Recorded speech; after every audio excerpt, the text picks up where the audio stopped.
In a world where cameras were sentient, one camera named Clicky had a peculiar problem. Every time someone said cheese, Clicky would sneeze instead of taking a picture.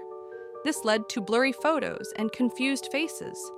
One day, a famous photographer named Max decided to use Clicky for a big shoot.